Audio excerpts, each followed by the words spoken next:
बिस्मिल्लाहिर्रहमानिर्रहीम। मछली फ्राई करने की नई वीडियो पेश खिदमत है। मछली को मसाला लगाकर पहले से मैरिनेट होने के लिए रखा हुआ है।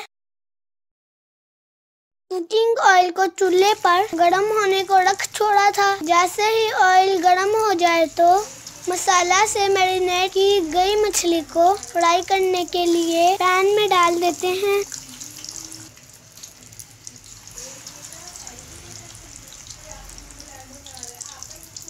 फ्राई करते वक्त आंच दरमियानी रखनी है।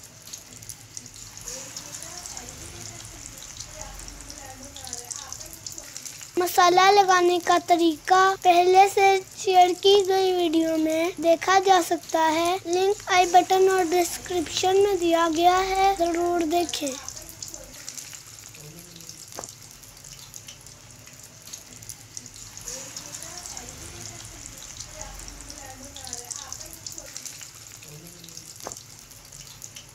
अल्लाह करीम हमारे खानों में बरकत और जायका अता फरमाए।